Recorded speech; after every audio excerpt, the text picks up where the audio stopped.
અને વિકાસ ભણી સતત, અને એમાં પણ 95 અને 2001 પછી વિકાસના પંથ ઉપર સતત ને સતત મહેસાણા જિલ્લો આખા રાજ્યની અંદર વિકસિત અને ગાયકવાડી સરકાર પણ આપણા ત્યાં હતી, પરંતુ આદરણીય નરેન્દ્રભાઈ મોદી સાહેબનું શાસન ગુજરાત ઉપર રહ્યું. પરિવર્તનનો એક યુગ, વિકાસનો એક યુગ, અને એ યુગના નવા આપણા પથદર્શક, લોકપ્રિય, જનપ્રિય અને લોકો જોતાની સાથે જ પોતાનાપણાનો અહેસાસ થાય એવા ભૂપેન્દ્રભાઈ પટેલ સાહેબ, અમારા સાથી મંત્રી યુવાન ભાઈ શ્રી પ્રવીણભાઈ માળી, શ્રી નટુજી ઠાકોરભાઈ પ્રદેશ ઉપાધ્યક્ષ શ્રી, સીતાબેન પટેલ પ્રદેશ મંત્રી શ્રી, પાર્ટીના પ્રમુખ ભાઈ શ્રી ગિરીશભાઈ રાજગોર, ધારાસભ્ય હરિભાઈ પટેલ, ભરતસિંહજી, લોકાર્પણ અને હજુ પણ કેટલાય વિકાસના કામો એવા બાકી છે કે જેના લોકાર્પણ નથી થયા, ખાતમુહૂર્ત નથી થયા અને જે પાઇપલાઇનમાં છે, ચાલી રહ્યા છે. એવા તમામ કામો પણ ટૂંક સમયમાં પૂરું કરવા માટે આદરણીય ભૂપેન્દ્રભાઈ પટેલ સાહેબે કેબિનેટમાં પણ સૂચના આપી કે ઝડપીમાં ઝડપી ટાઈમસર દરેક કામ પૂરા થવા જોઈએ. રોડની ક્વોલિટી હોય કે મકાનની ક્વોલિટી હોય, ક્યાંય બાંધછોડ નહીં થાય, અને થશે તો લાલ આંખ કરવાની પણ એમને તમામ અધિકારી વર્ગને પણ સૂચના આપી છે. ત્યારે અમારા અશોકભાઈ ચૌધરી, શ્વેત ક્રાંતિના જનક માનસીભાઈ ચૌધરી દ્વારા જે શ્વેત ક્રાંતિ મહેસાણામાં ચાલુ થઈ, શરૂઆતની શ્વેત ક્રાંતિ માન્ય સાહેબ શ્રી ત્રિભુવનદાસભાઈ પટેલ આણંદ, અહીંયા માનસીભાઈ અને ગલબાભાઈ બનાસમાં ગલબાભાઈ, આખા ગુજરાતની અંદર ખેડૂતોને બીજી આવક ઊભી કરવા માટેનું જેમનું મહત્વનું યોગદાન રહ્યું છે, ઓછું ભણેલા પણ વધુ ગણેલા એવા ત્રણ નેતાને આ તબક્કે આપણે યાદ પણ કરીએ છીએ. વિનોદભાઈ પટેલ, જે ચૌધરીજી, જિલ્લા મહામંત્રી બગાજીભાઈ, મહેશભાઈ, collector Shri, DDO Shri, SP Shri, અને આ બીજી વર્ષગાંઠ છે મહાનગરપાલિકાની, અને ખટાલીજીની પણ આજે એમની વર્ષગાંઠ છે, એટલે એમને પણ અભિનંદન અને મહેસાણાને પણ ખૂબ ખૂબ અભિનંદન. આ વિકાસનો ઉત્સવ છે, અને વિકાસનો ઉત્સવ એટલે સામાન્ય માણસ જનજીવનને જીવવા માટે રોડ, ગટર, પાણી, રસ્તાઓ, કાયદો વ્યવસ્થા, આ બધી વસ્તુઓની જે જરૂર હોય એ પૂરી કરવામાં ભારતીય જનતા પાર્ટીની સરકાર ક્યારેય ઊણી ઉતરી નથી. મહત્તમ ગુડ ગવર્નન્સની કલ્પના સાથે, અટલજીની કલ્પના સાથે ચાલવાનું ગુજરાતે સ્વપ્ન જોયું છે. એ સ્વપ્ન ઉપર આપણે ચાલી રહ્યા છીએ. ત્યારે 836 કરોડથી વધારેના કામો એક જ પ્લેટફોર્મ ઉપર, ક્યાંક લોકાર્પણ થતું હોય, ક્યાંક ખાતમુહૂર્ત થતું હોય, આ પ્રકારની આખા દેશની અંદર ક્યાંક ભેગું કરે ને તો ભેગું ના થાય. અને અહીંયા તો અધિકારી મિત્રોને કહ્યું હોય કે ભાઈ આપણે મહેસાણા જિલ્લાની અંદર કેટલા કામ પૂરા થયા, તો ઢગલો લઈને આવી જાય.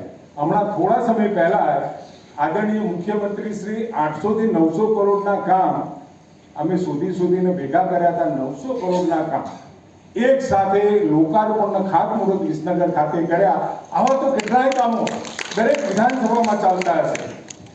અને ગાયકવાડ સરકારનું અહીંયા શાસન હતું, ખૂબ સારી રીતે આપણે સુસંસ્કૃત થયા, શિક્ષણ હતું, પાણી, તળાવોની વ્યવસ્થાઓ જે પ્રમાણેની હતી એને પણ ઉત્તરોત્તર પ્રગતિ આપવા માટે હમણાં જ આદરણીય ભૂપેન્દ્રભાઈ પટેલ સાહેબે નક્કી કર્યું કે ગૌચરમાં તળાવ હોય તો બીજા હકમાં પણ એને નોંધ પાડી, અને નજીકમાં કેનાલ જતી હોય, નજીકમાં પાઇપલાઇન જતી હોય તો એને ભરવાનું કામ કરવું છે.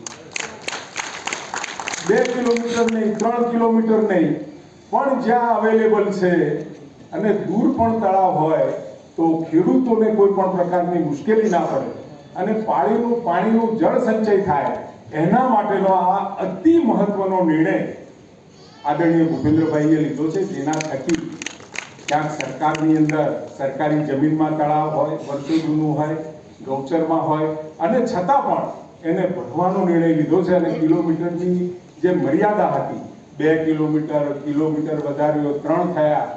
હવે મર્યાદા સિવાય પણ નજીકમાં પાણીની વ્યવસ્થા જતી હોય 5 કિલોમીટર ભલે દૂર રહે, પણ એક તળાવ ભરવા માટે કૃત નિશ્ચય આ સરકાર છે.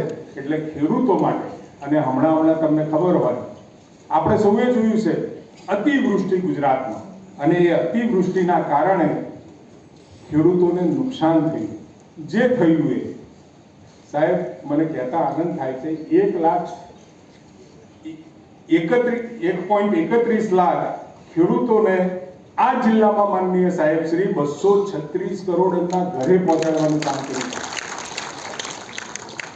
હમણાં હું વિસનગરમાં બેઠો તો વાતો થતી હતી, 36 કરોડ રૂપિયા ખાલી વિસનગરની અંદર અપાયા અને કોઈ પણ ખેડૂત બાકી નથી.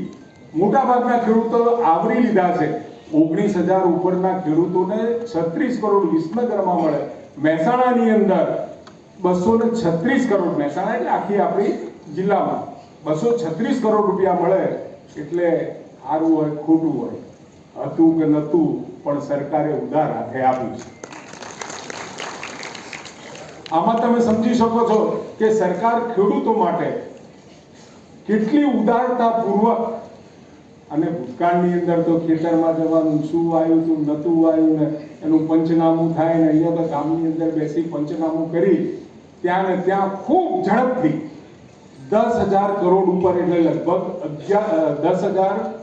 11,000 કરોડ જેવું પેકેજ એ ગુજરાતને આપ્યું ને 15,000 કરોડ જેવી ખરીદી આજે પણ ચાલી રહી છે.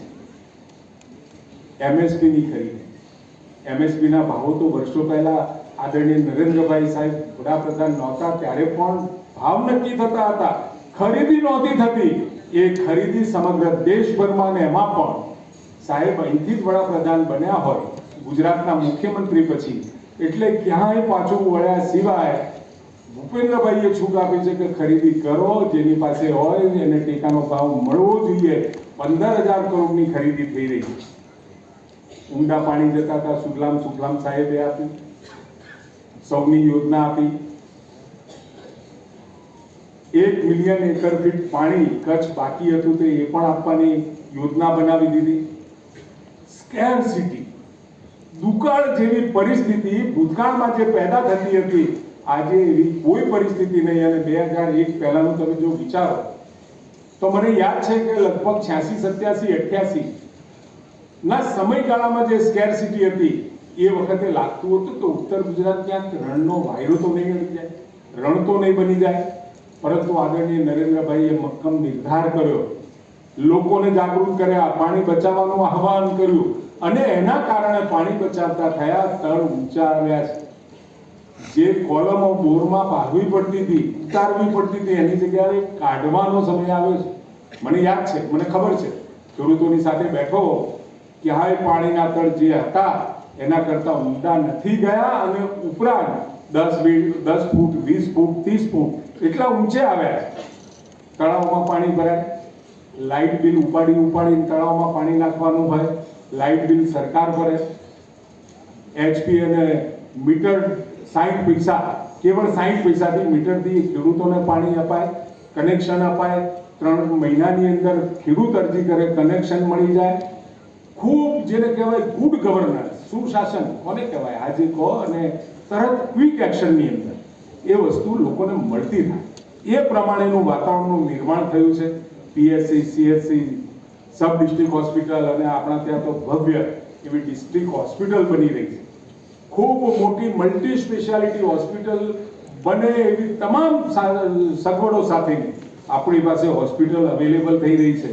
અને ગુજરાતની સુરત બદલી હવે નરેન્દ્રભાઈ મોદી સાહેબ ભારતની સુરત બદલવા જઈ રહ્યા છે. 24 કલાક વીજળી તો આપણને મળતી થઈ ગઈ. સાહેબ ભારતના બીજા ગામડાઓમાં કોઈ હજુ વીજળીનો થાંભલો ચાક્યો નહોતો. એ બાળકોને, એ ગામડાના બાળકોને વીજળી શું છે, ઇલેક્ટ્રિસિટી શું છે એ ખબર નહોતી પડતી. અને ક્યાંક શહેરમાં જવાનું થાય અને લાઇટ બતાવે તો આશ્ચર્ય થતું.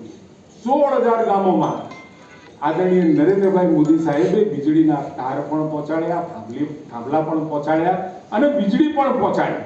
ઘરે ઘરે પાણી તો આપણે ગુજરાતમાં આપી દીધું, પરંતુ ભારતભરમાં આપવાનું કામ પણ એમને કર્યું છે. આપણા માટે આનંદનો વિષય છે.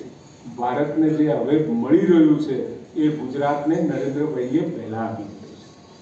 મા કાર્ડ આપ્યું, મા વાત્સલ્ય કાર્ડ આપ્યું, હવે પીએમજેવાય મા કાર્ડ, 5 લાખની વ્યવસ્થા સાહેબે આખા દેશમાં કરી છે.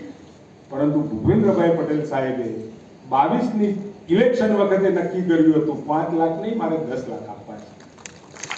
આજે 10 લાખ સુધીની સહાય આપણને મળતી થઈ છે.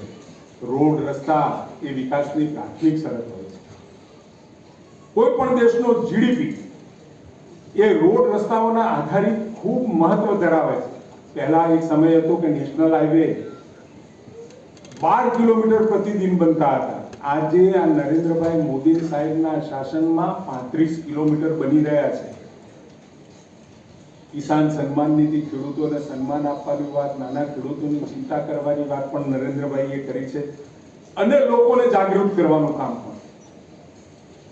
લાલ કિલ્લા ઉપરથી કોઈએ ભૂતકાળમાં કદી પણ કલ્પના નહોતી કરી કોઈ પ્રધાનમંત્રી એ લાલ કિલ્લા ઉપરથી બોલે, ચિંતા કરે કે મારી બહેન દીકરીઓ અથવા તો વૃદ્ધ સ્વજનો જે હોય ક્યાંક નેચરલ કોલ, કુદરતી હાજતે જવા માટે રાત્રે ક્યાં જાય.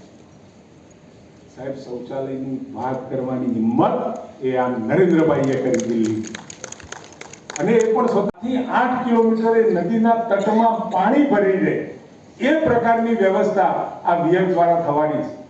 ધરોઈથી લઈને અમદાવાદ સુધી 85 કિલોમીટર આખી નદીની લંબાઈ છે. 85 કિલોમીટરની નદી સંપૂર્ણ ચોમાસું ગયા પછી પણ ભરાયેલી દેખાય એનું સ્વપ્ન સાહેબે સાકાર કર્યું છે. સાથે પુષ્પાવતી ખારી રૂપે એમાં પણ સિરીઝ ઓફ ચેક ડેમ બનાવવાનું આયોજન થયું છે. ચેક ડેમ બનવાના પણ ચાલુ થયા છે. સરસ્વતીની અંદર પણ એને જીવતી જાગતી સિદ્ધપુરમાં તો સાહેબે કરી, પરંતુ જે પાણી માટેનું કામ એમને સૌથી હૃદયસ્પર્શી કોઈ કામ હોય તો એ પાણીનું કામ છે. અને પાણીના કામ માટે સાહેબ ખૂબ ઝડપથી એમાં એક્શન લેવા માટે સૂચનાઓ આપતા જ હોય છે. આપ સૌને આ વિકાસના કામો, અને હું એટલું ચોક્કસ કહીશ, 1 વર્ષ પહેલા મહાનગરપાલિકા જાહેર કર્યા પછી મહેસાણા મહાનગરપાલિકાની આખી સિકલ અને સુરત બદલાઈ રહી છે. અને મને વિશ્વાસ છે આવતા વર્ષોની અંદર આપણે ભૂતકાળની અંદર ક્યારેય ગુજરાતે, હું તો નરેન્દ્રભાઈ સાહેબ હતા ત્યારની વાત કરું છું, ગુજરાતે રિવરફ્રન્ટની કલ્પના નહોતી કરી. એમને અમદાવાદ બન્યો ને અત્યારે મહેસાણા પણ રિવરફ્રન્ટનું સ્વપ્ન જોવે છે. જિલ્લાઓ અને તાલુકાઓની અંદર પણ સારા જો તટ હોય તો સાહેબ પાસે રિવરફ્રન્ટની માગણી કરે છે. સ્વપ્ન સાહેબ હકીકતમાં બદલાય, ખૂબ ઝડપથી બદલાય, મહેસાણા વાસીઓની ઈચ્છા છે.